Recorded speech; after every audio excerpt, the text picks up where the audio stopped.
Hey everyone, thanks for tuning in to this episode of Mission Critical. Make sure to hit like below and subscribe for more updates from our show. Let's get into it. Hi Jennifer, how are you? I'm great. How are you?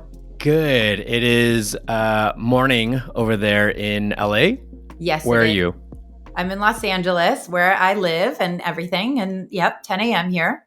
It looks beautiful outside your window. Lots of sun It's and been foliage. Yeah, it's kind of been, I would say, 80 every day for weeks and weeks and weeks.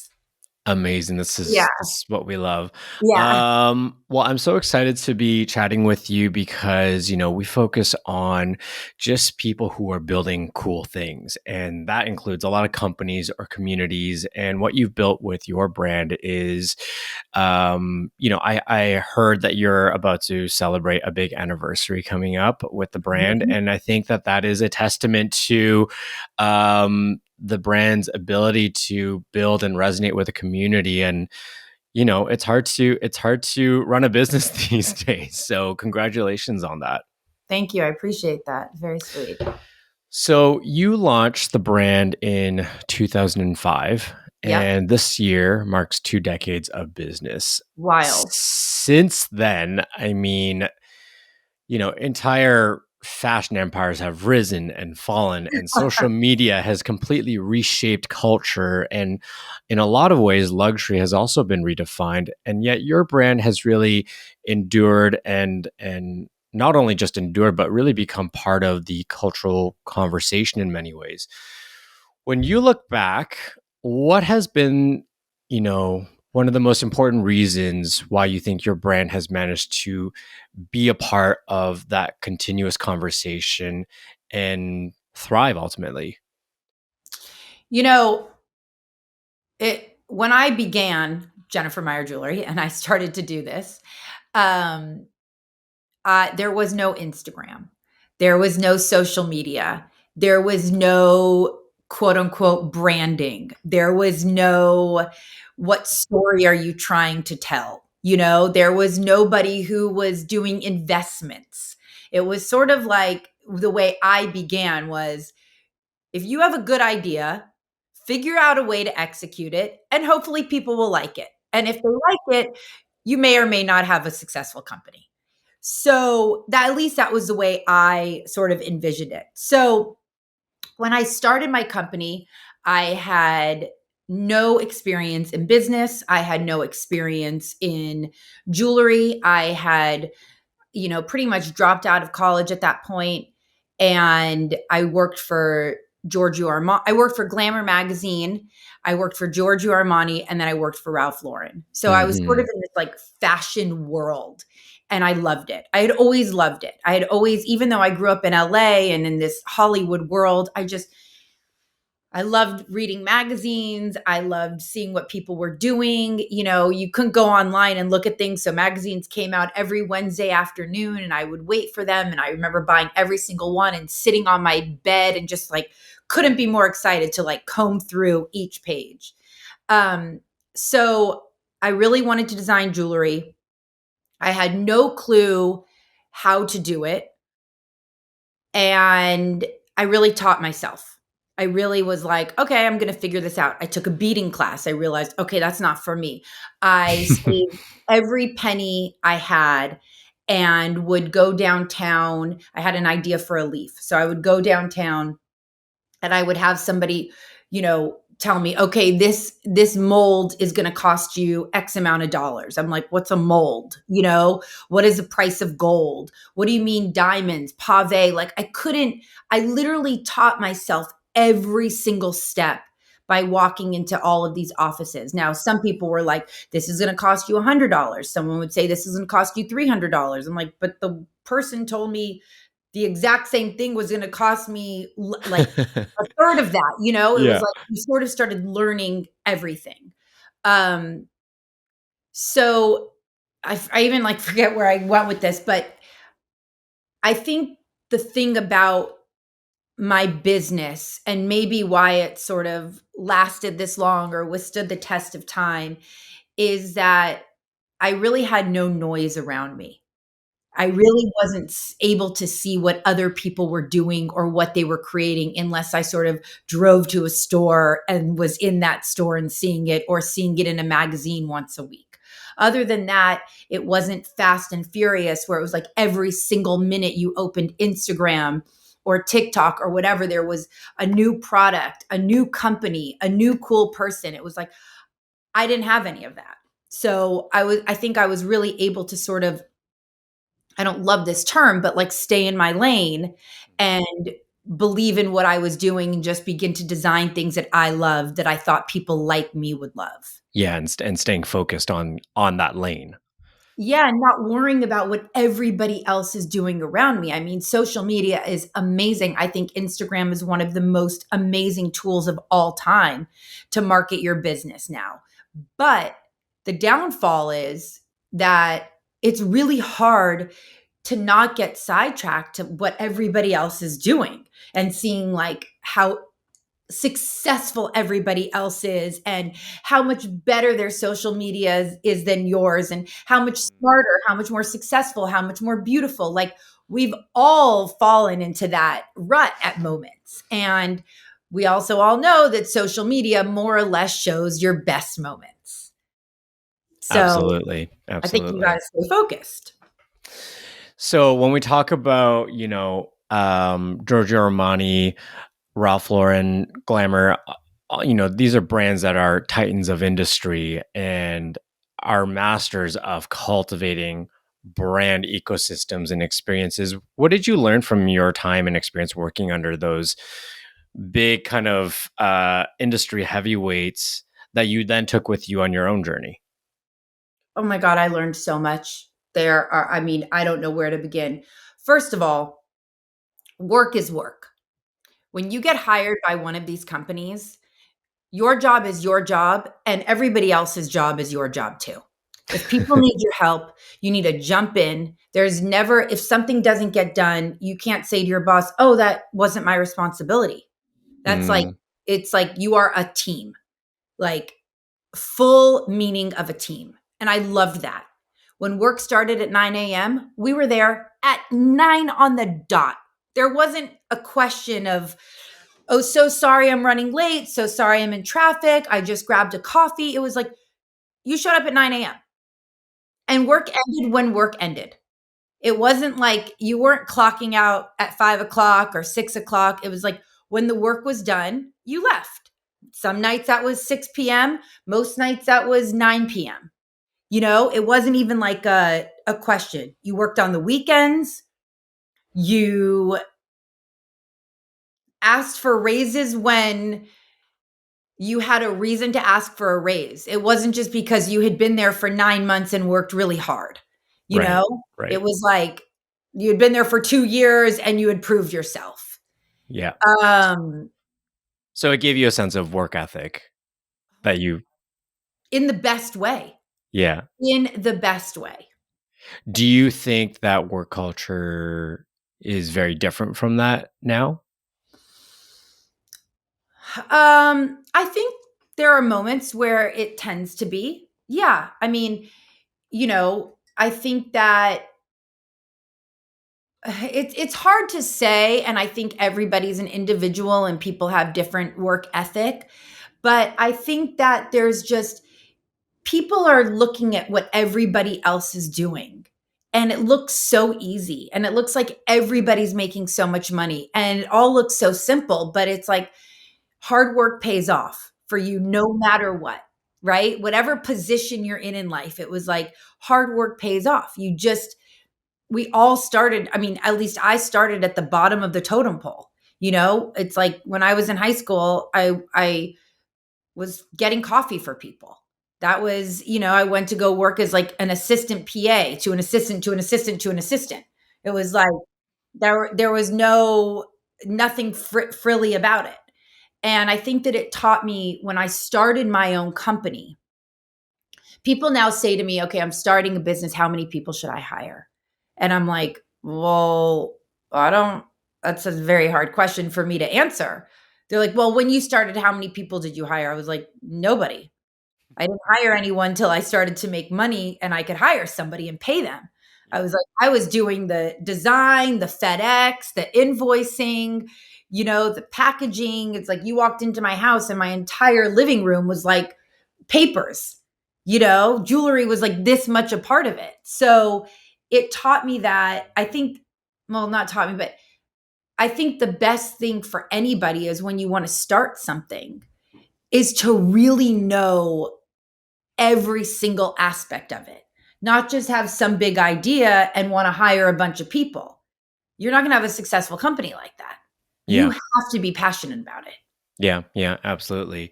In the early 2000s, when you launched the brand, the way that we talk about influence today, I think, was really, red carpets and magazines were really like an epicenter of that.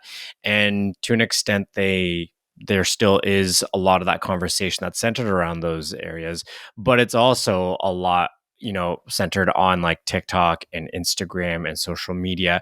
How has your thinking about quote unquote influence evolved as the culture has shifted? And what does that mean to you today because of, the ecosystem that you live in and that you are working in, which is very much celebrity centered Hollywood as well?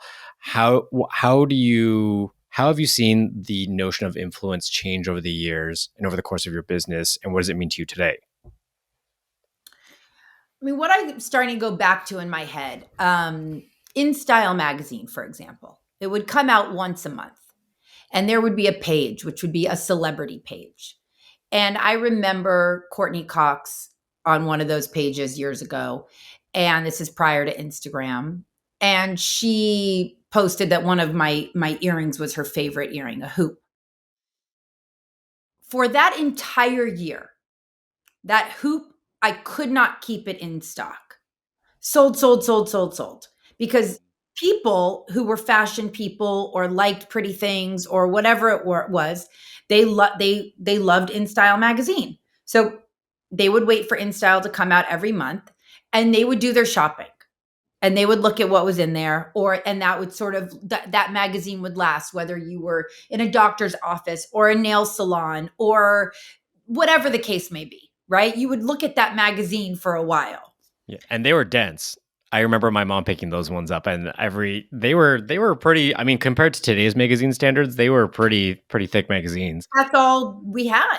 Yeah, You yeah, know what I mean? That's all your mom had. That's all I had. So it was like you wanted it dense. You were excited to go page to page because that was your influence. That was like, what am I buying? What are the cool jeans? What's the cool vibe? So nothing was fast fashion. It was like you had to love something and purchase it. So now you see something on Instagram by whomever you follow or don't. Now we're getting served things all day long. hmm You buy it then and there, or you forget about it. Unless you're served the ad, unless you're served a reminder. You know what I mean? And now, hmm at the time, there were like a handful of cool people.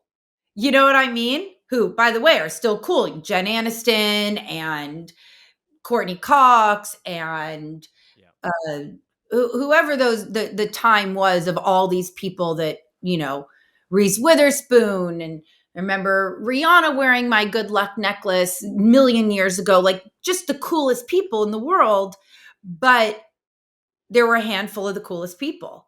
Now you open social media and there's 1,000 cool people a day.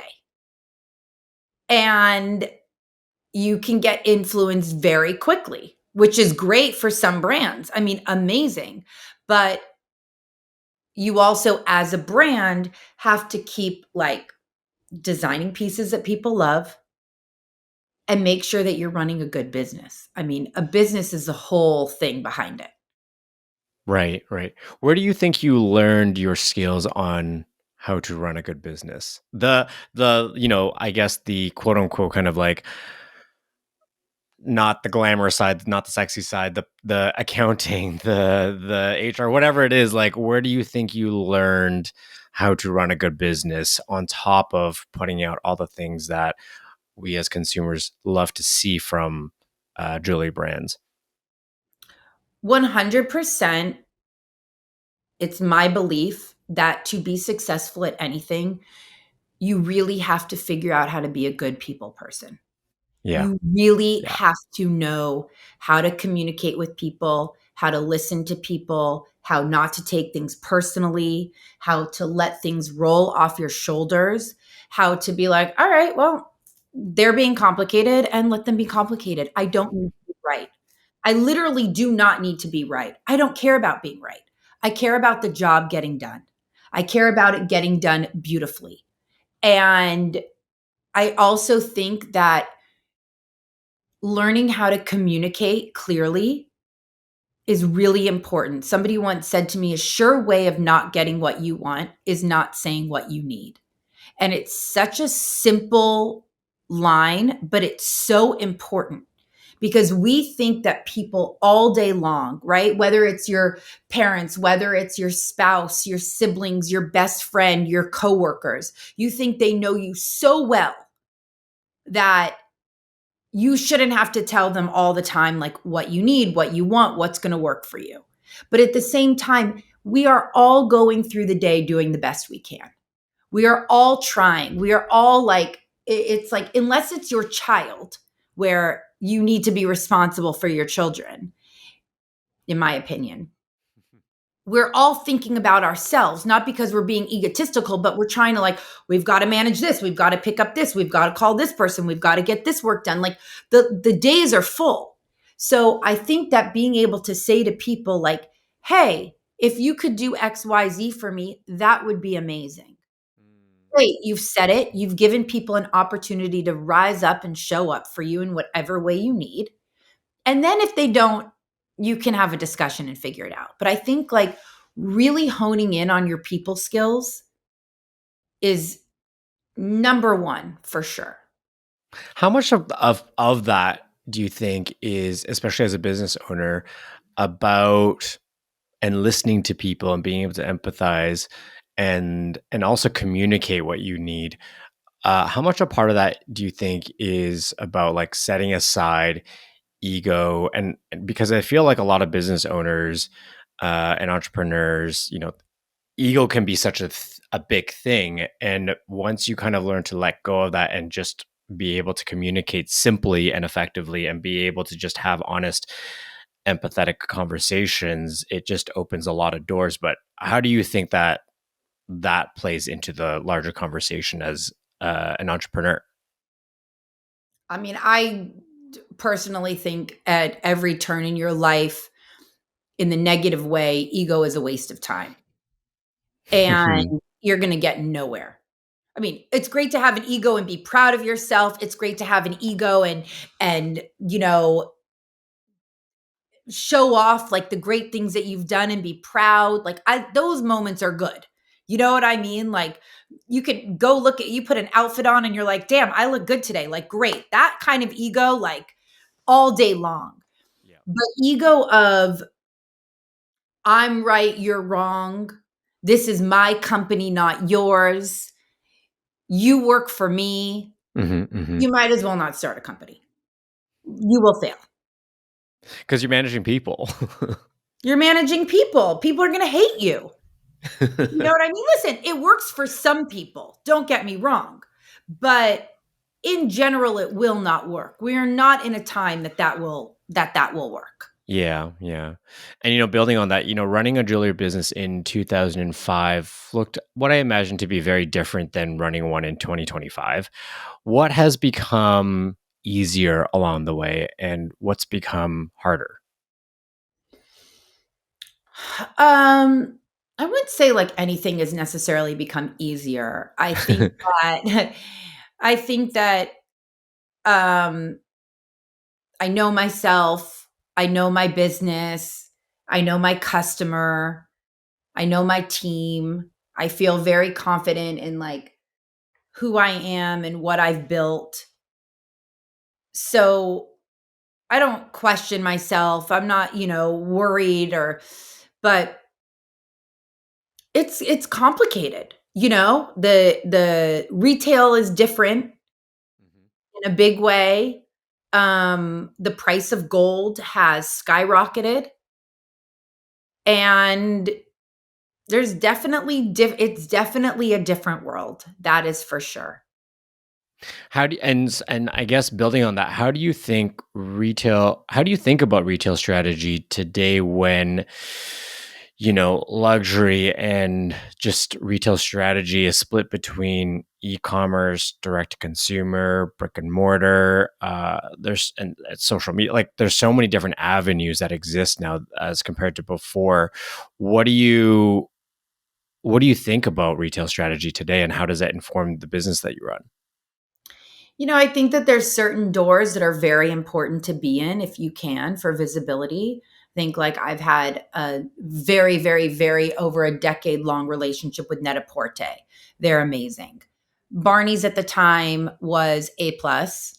There, I can't even describe my business there. Millions of dollars a year. It was phenomenal in every single way. I think what was amazing about those times is I think while I was at Barney's, I had 2 buyers over my 10 years.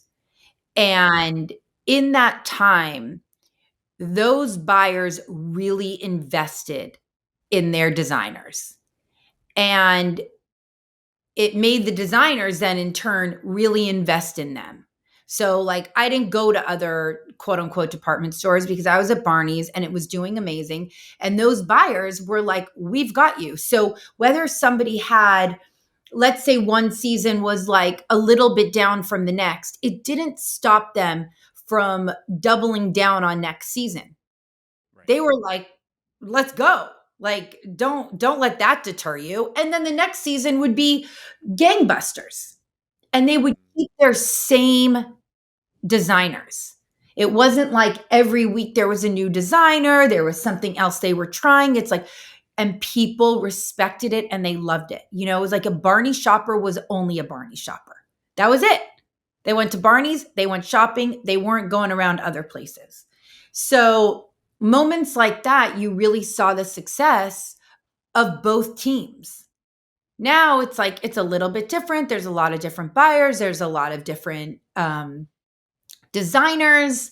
People are trying out new things. And I see it affecting a lot of people. So what do you think business owners and entrepreneurs need to do today in order to just try to keep up with all of these different things that they need to be servicing and different buyers, different platforms, all these different things, and also just having to be an expert in SEO now and an expert in marketing and all these different things that were not necessarily expected of with entrepreneurs before? Well, first thing is take a deep breath. Know that you can't and you shouldn't do it all at once. Mm. That it won't be possible. So, while you're starting out, go slow. Go step by step. Get good at the things you can get good at and focus on those things. And as you begin to grow, make sure that the people that you're hiring for whatever position you're hiring them for are not only really good at understanding that position and understanding what they need to do, but that they're willing to really learn, that they're willing to grow, that they know they don't know everything, that they just want to go deep. And you're not going to be an expert at everything. Now, I mean, what I would have done for ChatGPT back in the day. You know what I mean? I mean, truly, like I can learn so much. It's like, don't stop learning, don't stop digging, don't stop trying new things. And if something works, like dive in on it. Mm-hmm, mm-hmm. If it works, like keep going. If Yeah, it ain't broke, don't absolutely. fix it. And then something else will happen and you'll have to pivot. Like get ready to pivot Be nimble. Yeah. for sure. Is there anything that still kind of keeps you up at night as a founder, whether it's like supply chain, customer loyalty, community cultivation? Is there something that's still because over the course of 20 years, you mentioned that you have a really good strong sense of who you are as a brand, your customer base, your identity, and everything like that. But is there anything that still just keeps you up, just as a business owner, that I think other up and coming entrepreneurs can still kind of feel okay? Like I'm not the only person that's like dealing with this right now. I would say the number one thing that keeps me up at night as a business owner is my team, to do good by them and right by them, and wanting to be successful, to be able to take care of the team. And, as you grow, you hire more people, and then a lot of people depend on you. And so sometimes I sometimes something that I've struggled with in my life is being a people pleaser. And I don't like to hurt anybody's feelings. But there's also, the term clarity is kindness. So sometimes you've got to be really clear to be kind. You know, that's very complicated sometimes. So in my life, I've really tried to not be as much of a people pleaser and be able to say to people like, hey, I needed to, let's do this or let's try that. Where sometimes you just got to be really blunt, which I'm not good at, but I hope people do, is be able to say, like, hey, you're not doing a great job. Here's what's not working. Here's Yeah. what you're not doing right. And either it has to change or this isn't the place for you. Because what happens is we keep people for too long. They don't do a great job because it's probably not the place for them. That's actually probably not what they want to be doing. So you're not only doing yourself a disservice and your team by keeping them on your team, you're energetically doing them a disservice by not giving them the opportunity to like go fly and go find the next thing. Mm-hmm. I really think, I have my team, I have people on my team that have been with me for 15 years. I mean, Caitlin's been with me for 15 years. So I keep people for ever. I never want anyone to leave. It's like Sid has been with me for 10 years, Margot forever. Like I have a team of people and I love them all, but a lot of them have been with me for a very long time. And so I like that. But there's also people that had been with me for a while, a long time, and the time for them to go find their new thing had probably been for a while. Neither one of us wanted to say it. So it's giving people the opportunity to either grow in the position or go find something else. And the people that actually no longer work with Jennifer Meyer Jewelry, not one of them is in jewelry anymore. And it's sort of an interesting thing because that was not their path. They were amazing at the time. Most of them were amazing at the time. Most of them were great to have on the team, but they're not in jewelry. It's just interesting. Yeah, absolutely. Wasn't where they were supposed to be. So I think really knowing your team, knowing people's strengths, knowing when to keep people, knowing when to let people move to the next phase of their life, I think it's all important. What do you think is the lesson that has taken you the longest to learn as an entrepreneur? Oh God. Whew, good question. Um, I mean, it seems silly, but don't stress. Just don't stress. There's no reason. I always say to my kids, worrying is like walking around with an umbrella waiting for it to rain. It's pointless. Yeah. And it's not my quote. It's probably like Buddha's quote or something, but I really try and remember that every day when I start to get overwhelmed or something's going on or, oh my God, what are we going to do? I just remind myself that over 20 years, there has been 1,000 million fires to put out. And every single time the fire has been put out, and me stressing was just a waste of time and energy for me. It's like, find the solution. Like everything can be a math problem. To every math problem, there's a solution. Like just find the solution. It might not be the perfect first solution for you at the time, but it's a solution and it'll get you to the next phase. Yeah, we'll figure it out. We're going to figure it out. Yeah. We're going to figure it out. And, over the course of the past 20 years, a lot has happened in the world, from a global pandemic, the economy changing, all these different things. What have those kinds of peaks and valleys taught you about resilience and staying the course and staying focused? I mean, listen, when COVID happened, I mean, of course, the world was so scared and we didn't know what was going to happen. And all of our retail stores closed down and it was terrifying. And after a couple months, my company had never done better. It was incredible.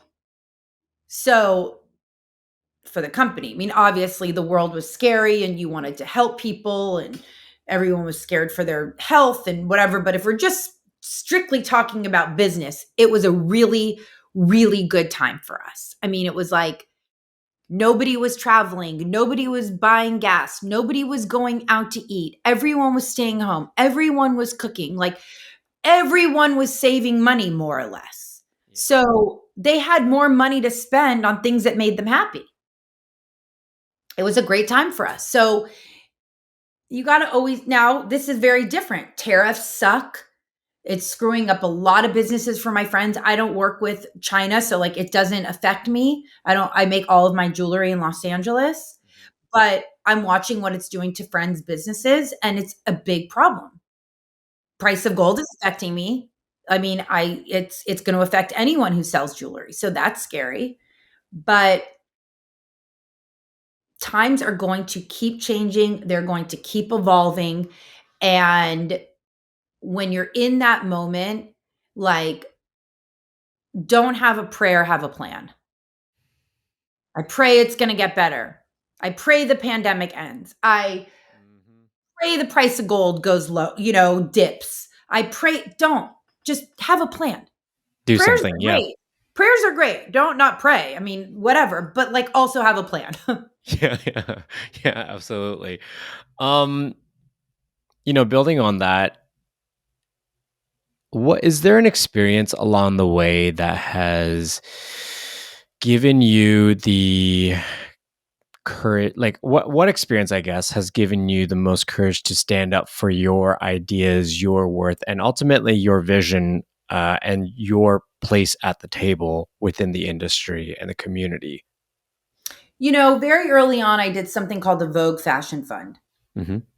And that was with the CFDA. And it was incredible. And I was all of a sudden in a room with Diane von Furstenberg and Anna Wintour and Jenna Lyons and Andrew Rosen and all of Hmm. these amazing people. And I was with this team, it was 10 of us in the group of like competing designers. And it was Wes Gordon from Carolina Herrera. It was Andrea Lieberman from ALC. It was, oh shit, I never turned an email from her. I need to deal with that. Sorry. It was, I love her so much. It was Greg Chait from Elder Statesman and Tabitha Simmons. And Right. it was such an amazing group of people. Ilisteva sunglasses. And there were like one winner and Jennifer Fisher was in it, one winner, two runner ups. And the winner was Elder Statesman. And then it was me and Tabitha Simmons were the runner up. So it was like kind of Hmm. three winners and it was amazing. And you worked really goddamn hard in that thing. I mean, you were doing like, I mean, anyway, you were with all of these judges all the time. You were jumping through hoops, doing all these designs, like really proving yourself. And I did this amazing photo shoot with Peter Lindbergh for Vogue magazine and all these things. And in that time, it was really scary to walk into those rooms, And immediately Anna Wintour sort of just ingratiated herself to me. I can't even explain it. Like, she was so warm. She was so lovely. She had so much advice. Like, she was so incredible to be around. It was Anna Wintour. Like, I was terrified, you Yeah. know? Same with Diane von Furstenberg. Like, amazing. So it was like these women who were like big and powerful and scary were actually like, hey, I got you. How can I help? What advice do you need? Here's my email. Here's my cell phone. Like, anything you need. And I just thought it was the most beautiful thing. So it was like, that moment, and as a winner, you got a mentor, and DVF became my mentor, Wow. and you got it for a year. And I remember at the end of the year, I called her and I was like, wait. Does this mean you're not my mentor anymore?" And she said, "Honey, I'm gonna be your mentor forever." And there Mm, are still days where I call her and I'm like, "Hey, I've got a problem." And she has an answer. This woman is a genius and she is all for women. And it really she gave me so much confidence in that time as a young designer, figuring it out. And she was like, "You've got this. What do you need? I'll always support you." I mean, when I was getting a divorce, she was one of the people that I called. And I was like having a hard time. And she was just like, gave me the best advice and it changed my life in one day. So, you know, Diane, Anna, like these people really gave me confidence to be like, just go for it. Like, you've got this. We believe in you. yeah. Yeah, yeah, yeah. At the beginning of your career, did you always have a very clear idea of your identity as a designer and as a business owner? Or how No, long did it take for you to find your voice ultimately? I had no clear idea. That was the beauty of when I started a business. Nobody made you feel like you had to have a narrative. Had Who to have are it all you? figured out. Nope. Nobody made you feel, and still, I hope people don't feel like they need to have it all figured out, but like, who are you? What do you stand for? What's your business? Like, I would have failed. I would have failed. And that's really hard for a designer to feel in the very beginning. There's so much evolution after you begin. There's so many missteps. There's so many things that you do. It's like there were so many designs that I started with that are still in the line that I love. And then there were so many designs that, like, what was I thinking designing that? Right. So you have to evolve. I'm 20 years older. So, I mean, think about all of us where we were 20 years ago. Like there's so much growth in that. And I'm so lucky that I didn't have to, put out a mission statement. I'm so lucky that I didn't have to say, like, here's who I am, here's the story behind my brand, like, here's why I'm designing it. Like, I was literally like, my grandmother was an artist. She loved jewelry. I love jewelry. I have no idea what I'm doing, but luckily people like the pieces. It was really Yeah. what it was. Yeah. Yeah. Yeah. Yeah. So looking back on those 20 years, what's like one memory that still gives you goosebumps today? After, everything that you've seen and built and all the people you've met, like what's something that one still gives you goosebumps? And then what's another memory that still humbles you? The memory that gives me goosebumps is I had designed my leaf, and uh, through the costume designer, somehow Jen Aniston basically saw the leaf and wore it for the breakup. And it was her first movie after her and Brad Pitt had broken up. She was as gorgeous as ever, as she still is. She was and is America's sweetheart. And this movie, everyone was waiting to see. And she wore my leaf the entire show or entire movie, and it launched my career. It was something that it just happened. I had no control over it. It was the most beautiful story, and when that movie came out, it was basically leaf mania. It just jump started my career. Now, you can't be a one-hit wonder. You have to keep on designing pieces that people love, but it really gave me an opening into the world where people were like, "Who's Jennifer Meyer?" So, that was a major pinch me moment, and she's my sister and one of my best friends, was not at the time, but quickly after, like, the universe just we were meant to be. Um, what humbles me, or what's one moment that humbled me? Yeah, or Uh, keeps you humble today, even when you think about it. well, I would say Barney's for 10 years was my number one account. We did massive, massive business together year after year. And one day it closed without any warning. And that really was a huge pivot that had to happen. They didn't return any of my jewelry. They didn't pay any of my bills. They owed me hundreds of thousands of dollars. And Yeah. that sucked. And that was Yeah. tough.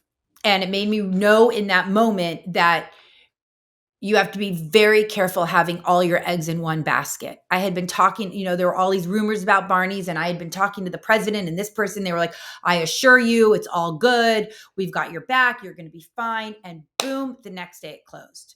So we pivoted quickly because I did not have all my eggs in one basket, even though that basket was my most successful A big basket. one. Yeah. It was a big basket by far.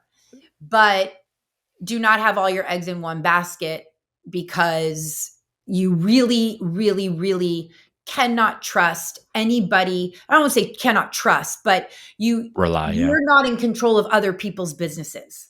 So you never know what's happening behind closed doors. Yeah, yeah, definitely. I think a lot of businesses these days are learning that lesson. Um, Pivoting to kind of just, where we're at today and moving forward, what do you think is the most interesting thing that's happening in fashion and luxury and jewelry, I guess, right now? For you personally. You know what? I still love fashion. I still love jewelry. I still love accessories. I still love seeing what people are doing and what people are creating. And there's so many amazing designers out there and beautiful pieces. And I just love all of it. I mean, there's nothing, I love seeing what people create. I appreciate luxury. I appreciate, you know, fun, less expensive, more accessible items. I mean, I have an 18-year-old. It's the best thing is watching what she loves, you know, seeing what she's into, what her and her friends think are cool. Yeah. Do you think that the notion of luxury has changed over the years and how we define it? Like, and also how you define it as a brand? No, I think that people who love luxury still love luxury and still love to invest in it. And they like, pieces and designer pieces. I think that the thing that's most important that I realized over time is when a customer likes your stuff, they keep coming back to you. They trust you. They want to keep adding on to their collection, whether it's, fancy clothes, whether it's jewelry, like whatever it is. So I think that making sure as a business owner that your quality still stays the same, that you still stay close to your customers, that you're still staying on top of things, and not worrying about what everybody's doing around you, because the people that love luxury and the people that love your brand will keep purchasing your brand. Yeah, yeah. If if Anna gave you a ring today and was like, I would like you to be a co-chair of the Met Gala, the next Met Gala, who would you want to be your co-chairs with you, and what would you want to be the theme of that year that you'd be co-chairing? Oh my God, what? This is a crazy question. Well, Your um, buddy Anna. I yeah, call me Anna. My cell phone has not changed. Uh, I would probably be denim and diamonds. I think that'd be a lot of fun. I know that it's not total glam because of the gowns and stuff, but I think we could figure it out. I think people would have a really cool interpretation on it and a Yeah. lot of diamonds. Yep. I'm thinking if it's denim and diamonds, I'm like, is Dolly Parton available? I think she would Yes. be an amazing co-chair. Um, that would be number one. Uh, you know, big fan of Rihanna, big fan of Jay-Z, big fan of I know my kids would be really happy if like Sabrina Carpenter did it with me. Yeah, sure. So trying to stay like mom relevant also. Um, yeah, that's sort of the vibe I'm going for. I love that. I I'll love take that. Jen Aniston. I don't think she's ever been to the Met Gala, so maybe this will be the first one she Oh wants to my go to, gosh. and That's she can wild actually to think yeah, about. she can co-chair it with me. Sure, if somebody, Totally. we could do a really cool denim and diamond look for her. What's a piece that you'd love to create for like that kind of occasion?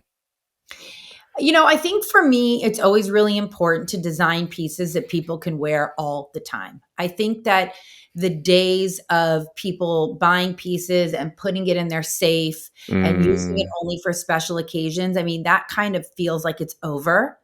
And there's nothing chicer than seeing women like wear your diamonds and wear with a pair of jeans and a great white t-shirt and a cute loafer and like get out of the house, you know? And so it would just have to be a really incredible type of tennis necklace, but that could be wearable Yeah. tennis necklace. Yeah, I love that. And also just wear the things that you love, like use the things that are precious to you. Don't say because life is short too, right? I mean, I totally agree with that. Yeah. So when you think about the next 20 years, what excites you the most about the road ahead for the brand? I can't believe it's been 20 years. Seems like that went really, really fast. And I couldn't imagine that I'd be where I am now. I'm really open to, what does the universe have in store in all ways, personally, professionally. I'm just excited to keep on designing jewelry. I love that we did our perfume and our candle and our hand cream. That was a really fun extension for the brand. Hmm. So all just keep on designing and Is there an growing. is there an area that you've always wanted to play in that you've not had really the opportunity to yet, and that you would love to explore or unpack further down the road?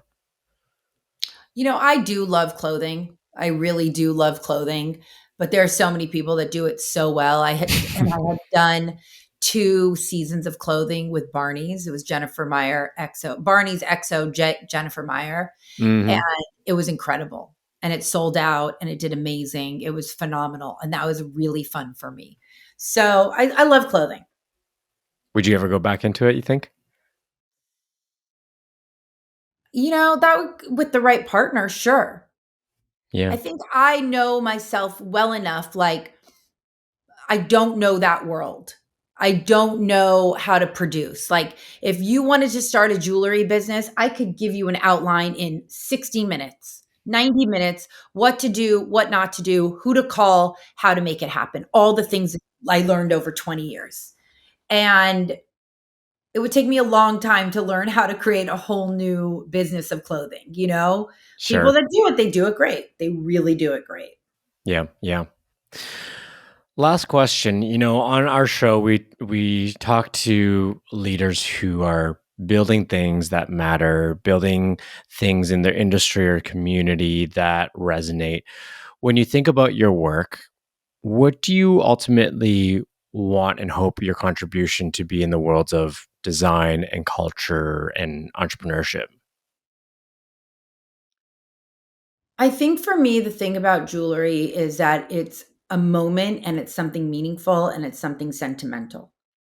And there's there's not a woman that I don't know that won't look into their jewelry box or their drawer and they will remember who bought them that piece of jewelry, what the occasion was, where were they when they received it, or when they bought it for themselves, how much it cost them, what their investment was, what made them want to buy it, the initials, their mother's piece, their grandmother's piece. I love that so much of what I design is emotional, it's sentimental, it sends a message of good luck, love, protection.